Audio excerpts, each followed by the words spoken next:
ఏంటిట కుండబద్దలు కొడతా అట్ట. నమస్కారం, కుండబద్దల ప్రేక్షకులకి స్వాగతం. నేను గౌతమ్ కాటా. ఈ వీడియోలో నేను మీతో చెప్పాలనుకునే అంశం వారాహి డిక్లరేషన్ అసలు గుట్టేమిటి. పవన్ కళ్యాణ్ ఇలాగా ఈ వారాహి డిక్లరేషన్ బయటకు తీసుకురావటం వెనుక సనాతన ధర్మం అని ఆయన గుండెలు బాదుకోవటం వెనుకున్న అసలు రహస్యం ఏమిటి? బీజేపీ పార్టీ పవన్ కళ్యాణ్ని ఈ పావులాగా వాడుకొని దక్షిణ భారతదేశంలో మతపరమైన రాజకీయాలకు తెరతీస్తోంది అని నేను నిన్న ఒక వీడియో కూడా పెట్టాను. పవన్ కళ్యాణ్ అసలు గుట్టేమిటి అనేది, ఒకసారి ఆయన ఆడుతున్న దొంగ నాటకం ఏమిటి అనేది మీరు మన ఛానల్లో ఆ వీడియో అవైలబిలిటీ ఉంటుంది. దాన్ని కూడా ఒకసారి చూడని వాళ్ళు ఎవరైనా చూడండి. అసలు ఈ వారాహి డిక్లరేషన్ పేరుతోటి మొన్న తిరుపతిలో పవన్ కళ్యాణ్ ఒక పెద్ద మీటింగే చెప్పాడు. దాని మీద కూడా సవివరంగా ఆ వీడియోలో ఉంటుంది. ఒకసారి చూడని వాళ్ళు ఎవరైనా ఉంటే ఆ వీడియో చూడండి. ఇప్పుడు ఈ వీడియోలో అసలు వారాహి డిక్లరేషన్లో ఏముంది, పవన్ కళ్యాణ్ ఏం కోరుకుంటూ ఉన్నాడు, ఆ కోరుకుంటుంది నిజంగా పవన్ కళ్యాణేనా, వెనక నుంచి బీజేపీ ఆడిస్తుందా, అందులో ఉన్న పాయింట్లన్నీ మనం వరుసగా చూసుకుంటే మనకే అర్థమైపోతుంది కదా. ఒకసారి చూడండి. ఏ మతానికి ఏ ధర్మానికి భంగం వాటిల్లినా ఒకేలా స్పందించే విధంగా లౌకికవాదాన్ని పాటించాలి. ఇది ఆల్రెడీ అందరూ పాటిస్తుంది. ఇది కొత్తగా ఇప్పుడు వారాహి డిక్లరేషన్లో ఈయన రూపొందించాల్సింది ఏమీ లేదు. ఇది మన రాజ్యాంగ పరంగా అసలు సోషల్గా ప్రజలు కూడా ఎవరి ధర్మాన్ని వాళ్ళు పాటిస్తూ పక్క ధర్మాన్ని పక్క మతాన్ని గౌరవించాలి. వాళ్ళకి ఏదైనా కష్టం వస్తే మనం ఆదుకోవాలి, మనకేదైనా కష్టం వస్తే వాళ్ళు ఆదుకోవాలి అనే రకంగానే ఇప్పుడు నడుస్తూ ఉంది. ఇది ప్రత్యేకించి మరి రాయాల్సిన అవసరం ఏముందో మనకు తెలియదు. కాకపోతే కిందనున్న పాయింట్లకి ఈ లౌకికవాదం అని చెప్పే ఈ పాయింట్కి చాలా కాంట్రడిక్షన్ వస్తూ ఉంటుంది. ఒకసారి కిందనే ఉంది, సనాతన ధర్మ పరిరక్షణ కోసం ఆ విశ్వాసాలకు భంగం కలుగజేసే చర్యలు అరికట్టడానికి దేశం మొత్తం అమలయ్యేలా ఒక బలమైన చట్టం అవసరం ఉంది. దాన్ని తక్షణమే తీసుకుని రావాలి. ఒక చట్టం చేయాలి సనాతన ధర్మాన్ని కాపాడటం కోసం అని పవన్ కళ్యాణ్ సూచిస్తూ ఉన్నాడు ఈ వారాహి డిక్లరేషన్ ద్వారా. మరి సనాతన ధర్మాన్ని మాత్రమే పరిరక్షించడానికా, లేకపోతే మిగతా అన్ని ధర్మాలను కూడా? ఎందుకంటే పైన ఉన్న దాన్ని బట్టి లౌకికవాదంతో ఏ మతాన్నైనా ఏ ధర్మాన్నైనా అనంటే ఇప్పుడు మళ్ళీ సనాతన ధర్మానికి ప్రత్యేకమైన చట్టం ఎలా వస్తుంది, రాజ్యాంగంలో వెసులుబాటు ఎలా కలిగిస్తుంది? ఇదంతా ఒక కాంట్రడిక్షనే. ఆ తర్వాత చూసుకుంటే సనాతన ధర్మ పరిరక్షణ కోసం తీసుకొచ్చే చట్టాన్ని అమలు చేసేలా జాతీయ రాష్ట్ర స్థాయిలో సనాతన ధర్మ పరిరక్షణ బోర్డు ఏర్పాటు కావాలి.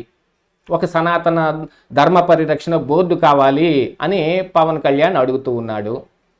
ఒకసారి మనం చూసుకుంటే వక్ఫ్ బోర్డుకి మరి సనాతన పరిరక్షణ బోర్డుకి మరి ఏం తేడా ఉంది?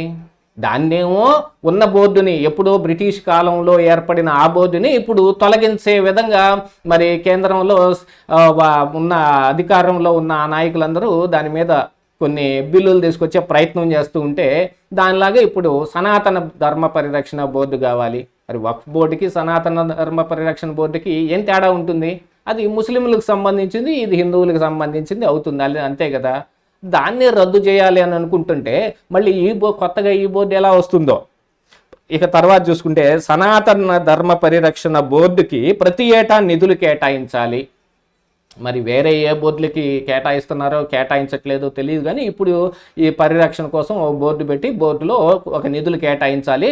ఇక రాజకీయంగా ఎవరైతే ఈ నిరుద్యోగులు ఉంటారో వాళ్ళందరినీ కానీ, లేదు మనం గౌరవించదలుచుకున్న మనకి తెలిసిన పండితులు అనే పేరుతో కానీ, లేకపోతే ఈ ధర్మ పరిరక్షణ గ్రూపులు అనే విధంగా ఇప్పుడు చాలా గ్రూపులు కూడా వచ్చాయి. ఆ గ్రూపులు యూట్యూబ్లో కూడా బాగా హల్చల్ చేస్తూ ఉన్నారు. క్రైస్తవుల మీద ముస్లింల మీద ఎగిరెగిరి పడుతూ వాళ్ళతోటి డిబేట్లు కూడా చేస్తూ ఉన్నారు. మరి అలాంటి వాళ్ళందరినీ తీసుకొచ్చి ఇందులో పెట్టి వాళ్ళని పోషించడానికి డబ్బులు కావాలేమో. ఆ డబ్బులని మళ్ళీ కేంద్రం నుంచో లేకపోతే రాష్ట్రం నుంచో ఇప్పుడు జాతీయ స్థాయిలోనూ రాష్ట్ర స్థాయిలోనూ బోర్డులు ఏర్పాటు చేస్తే, ఇప్పుడు వక్ఫ్ బోర్డు లాగానే ప్రతి రాష్ట్రంలోనూ ఒక బోర్డు ఉంటుంది. వీళ్ళందరి మీద నేషనల్ లెవెల్లో కౌన్సిల్ ఉంటుంది. అలాగనే ఇప్పుడు ఈ సనాతన ధర్మ పరిరక్షణ బోర్డు కూడా ఒకటి ఏర్పాటు చేసి దానికి డబ్బులు కూడా ఇవ్వాలంట. గవర్నమెంట్ నుంచే డబ్బులు కూడా ఇవ్వాలి. ఇక తర్వాత సనాతన ధర్మాన్ని కించపరిచి ద్వేషం చిందించే వ్యక్తులకు, వ్యవస్థలకు సహాయ నిరాకరణ చేయాలి. మన భారత రాజ్యాంగం ప్రకారం ఈ భారతదేశంలో పుట్టిన ప్రతి వ్యక్తికి హక్కు ఉంటుంది. ఆ హక్కుల్ని హరించే హక్కు ఇప్పుడు మరి గవర్నమెంట్కి కూడా లేదు. ఆ హక్కులన్నింటినీ హరించటం కోసం వాళ్ళని సహాయ నిరాకరణ చేయమనంటే మరి వాళ్ళ హక్కులు హరించినట్టే కదా. ఎవరికైనా తమకు నచ్చిన వాదాన్ని, అసలు సనాతన ధర్మం కాదు, ముస్లిం కాదు, క్రిస్టియన్ కాదు, నాస్తికవాదం వాళ్ళు ఉంటారు. మరి వాళ్ళ సంగతి ఏమిటి? వాళ్ళు అందరినీ అపోజ్ చేస్తూనే ఉంటారు. కేవలం ఒకళ్ళనే కాదు, వాళ్ళందరికీ సహాయ నిరాకరణ చేయాలంటే అంటే ఉదయనిధి స్టాలిన్ని దృష్టిలో పెట్టుకొనో, లేకపోతే రంగనాయకం లాంటి వాళ్ళందరినీ దృష్టిలో పెట్టుకొని అంటే రాయటానికి పెన్నులు పేపర్లు లేకుండా చేస్తారేమో, లేకపోతే మరి ఉదయనిధి స్టాలిన్ లాంటి వాళ్ళు మాట్లాడుతుంటే కరెంటు కట్ చేయటమో, మైకులు లేకుండా చేయటమో చేస్తారా? ఇదే కదా సహాయ నిరాకరణ అంటే. వాళ్ళని ఏమీ చట్టపరమైన చర్యలు తీసుకోవటానికని కాదు చెబుతుంది ఇక్కడ, సహాయ నిరాకరణ చేయాలి. ఇది ఎంత దూరం పోతుంది? వాళ్ళ కొట్లో బియ్యం అమ్మకుండాను, వాళ్ళ ఇంటికి మంచినీళ్ళు ఇవ్వకుండాను, వాళ్ళ ఇంటికి దారి ఇవ్వకుండాను, ఇలా ఇంత దూరం వెళ్ళిపోదు. సహాయ నిరాకరణ అంటే ఇదిగో ఇంతవరకే ఆగాలి అని ఏదన్నా ఉంటుందా? సహాయ నిరాకరణ అంటే ఊరి నుంచి వేలేసినట్టే లెక్క. ఏ ఏ ఏ పాయింట్ని తీసుకొచ్చి పెట్టి పవన్ కళ్యాణ్ దేన్ని ప్రోత్సహించాలనే ప్రయత్నం చేస్తున్నాడో ఏం అర్థం కాని పరిస్థితి. ఇకపోతే ఆలయాలలో నిత్యం జరిగే నైవేద్యాలు, ప్రసాదాలు, వినియోగించే వస్తువులను స్వచ్ఛతని ధృవీకరించే విధానాన్ని తీసుకొని రావాలి. అదే ఆ ఆలయాలకు సంబంధించిన బోర్డులు కొన్ని ఉంటాయి, దానికి ఒక ఈవోని పెడతారు. ఇప్పుడు టీటీడీకి అయితే టీటీడీ దాన్ని బోర్డు ఒకటి ఉంది, వాళ్ళు పెట్టుకుంటారు కదా. వాళ్ళ దగ్గర వాళ్ళకి భక్తుల దగ్గర నుంచి వచ్చే డబ్బులతోటే ఆ బోర్డు అంతా నడుస్తుంది. ఆ బోర్డుని మొత్తాన్ని మళ్ళీ ఇప్పుడు అసలు యాక్చువల్గా దీని వెనక బీజేపీ యొక్క ప్లాన్ ఏమిటి? టీటీడీని ఆంధ్రప్రదేశ్ రాష్ట్రం నుంచి దూరం చేయడానికి చాలా కుయుక్తులు పన్నుతూ ఉన్నారు.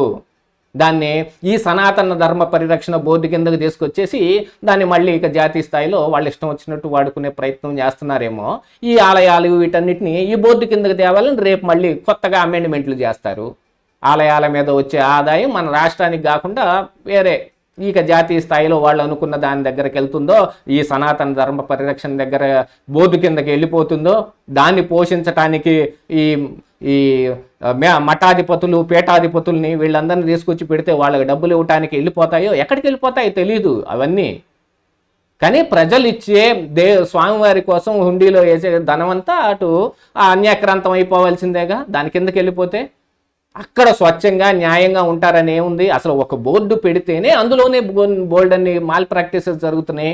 దాని మీద గవర్నమెంట్ కన్ను ఉన్నప్పటికీ ఇప్పుడు ఇండివిజువల్ బాడీ పెడితే అసలు ఇది కూడా వక్ఫ్ బోర్డుకి ఇప్పుడు చెబుతున్న దీనికి సనాతన ధర్మ పరిరక్షణ బోర్డుకి వక్ఫ్ బోర్డుకి ఏం తేడా? వక్ఫ్ బోర్డుని ఎందుకు తీసేయాలనుకుంటున్నారు? ఒకసారి వక్ఫ్ బోర్డులో కూడా ఏముందో ఒకసారి చూద్దాం. చూడండి, గూగుల్లో కొట్టి చూడండి, what is the purpose of Waqf board అని కొడితే, the state or union territory waqf board deals with the religious, social and economic life of Muslim. They are not only supporting mosques, dargahs, graveyards etc, but may of them support schools, colleges, hospitals, dispensaries and musafir khans which are meant for social welfare also. అలాగా వాళ్ళు అందులో ఏమేమి నియమాలన్నీ పెట్టుకున్నారో దాన్ని పవన్ కళ్యాణ్ ఇప్పుడు తీసుకొచ్చి ఈ వారాహి డిక్లరేషన్లో కూడా పెట్టాడు. తర్వాత ఆలయాలు ఆధ్యాత్మిక కేంద్రాలు మాత్రమే కాదు, విద్యా కేంద్రాలు, కళా కేంద్రాలు, ఆర్థిక కేంద్రాలు, పర్యావరణ పరిరక్షణ కేంద్రాలుగా మరియు సంక్షేమ కేంద్రాలుగా కూడా పూర్తి స్థాయిలో రూపుదిద్దుకోవాలి. ఆ దిశగా ఒక ప్రణాళిక సిద్ధం చేయాలి. సేమ్ యాజ్ ఇట్ ఈస్గా వక్ఫ్ బోర్డులో ఇందాక మనం ఏం చదివామో అదే కనిపిస్తూ ఉంది. మరి ఇప్పుడు ఈ కళా కేంద్రాలు పెట్టి కొంతమంది కళాకారులను తీసుకొచ్చి ఈ రాజకీయ నిరుద్యోగులు కావచ్చు, లేకపోతే పని అయిపోయిన కళాకారులను ఏమన్నా తీసుకొచ్చి ఇక్కడ పెడతారేమో.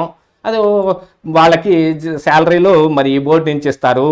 ఆర్థిక కేంద్రాలుగా ఇప్పుడు ఆలయాలు ఆధ్యాత్మిక కేంద్రాలుగా మాత్రమే కాకుండా ఆర్థిక కేంద్రాలుగా కూడా ఎలాగవుతాయి? దానికి ఈ జాతీయ స్థాయిలో కానీ రాష్ట్ర స్థాయిలో కానీ వాటికి నిధులు ఇస్తారు? యాక్చువల్గా ఇప్పుడు ఉన్న దేవాదాయ ధర్మాదాయ ప్రకారంగా ఈ ఆలయాల మీద వచ్చే ఆదాయాన్ని గవర్నమెంట్ పొందుతూ ఉంది. జగన్మోహన్ రెడ్డి అయితే ఈ ఆలయాల మీద వచ్చే వాటన్నిటిని మరి పాస్టర్లకి మొల్లాలకి ఈ పెన్షన్ ఇవ్వటానికి ఆయన పూనుకున్నాడు. దానికి ప్రత్యేకించి ఇప్పుడు ఆలయాలకి ఎవరేం డబ్బులు ఇవ్వాల్సిన పని లేదు కదా. లేకపోతే ఏదైనా అంతగా సంపాదించలేని ఆలయాలు ఉంటే ఇలాంటి వాటి అన్నిటినీ పెట్టుకొని వేరే ఆలయాల్లో వచ్చిన దాన్ని తీసుకెళ్ళి అక్కడ పెట్టి వాటిని బాగు చేసే పని చేస్తూ ఉంటే, ఇప్పుడు అవన్నీ కళా కేంద్రాలుగా, ఆర్థిక కేంద్రాలుగా, పర్యావరణ పరిరక్షణ కేంద్రాలు, ఇన్ని కేంద్రాలుగా ఆలయం మారిపోతే ఆలయంలో దేవుడు ఉండాలా, లేకపోతే పవన్ కళ్యాణ్ వచ్చి ఉంటాడా అక్కడ? ఏం అర్థం కాని పరిస్థితులు. ఈయన సనాతన ధర్మం అనే ఒక దాన్ని నెత్తికెత్తుకునేటప్పటికి ఈయన ఏం చేస్తున్నాడు, ఈయనకే అర్థం కావటం లేదు. డిక్లరేషన్లో ఎవరెవరో చెప్పిన సలహాలు సూచనలన్నీ పాటించి ఆ వర్క్ బోర్డులో ఏమున్నాయో అలాంటివే తీసుకొచ్చి ఇక్కడ ఇందులో రాశాడు. ఆ బోర్డునేమో తీసేయటం కోసం బిల్లు పెట్టాలి అని నానా రకాల గందరగోళం కేంద్ర స్థాయిలో చేస్తూ ఉన్నారు. అలాగనే ఇప్పుడు టీటీడీ లడ్డు విషయంలో పవన్ కళ్యాణ్ చేస్తున్న ఓవర్ యాక్షన్ మొత్తం బీజేపీ ఆడిస్తున్న ఆటలాగానే కనిపిస్తూ ఉంది. దాంతోపాటుగా ఈ వారాహి డిక్లరేషన్ అనేది కూడా అలాగనే కనిపిస్తూ ఉంది తప్ప దీనిలో అసలు గుట్టు ఏమిటాయంటే బీజేపీ యొక్క మనోగతం, బీజేపీ రాజకీయ పరిరక్షణ, బీజేపీ అధికారాన్ని నిలబెట్టుకోవటానికి చేసే విస్తృత ప్రయత్నంలో పవన్ కళ్యాణ్ ఒక పావు. ఇవి తప్ప ఏం కనిపిస్తున్నాయి ఈ వారాహి డిక్లరేషన్లో? ఏమీ కనిపించటం లేదు. ఇదే వారాహి అసలు గుట్టు. దాని వెనకున్నది బీజేపీయే. భారతీయ జనసేన పార్టీగా ఆవిర్భవించబోతున్న పవన్ కళ్యాణ్ ఇప్పుడు తన జనసేన పార్టీని బీజేపీ 2 అని పేరు మార్చుకోవాల్సిన అంత అగత్యం ఇప్పుడు ఏర్పడలేదు. ఇదే ఈరోజు కుండబద్దలు.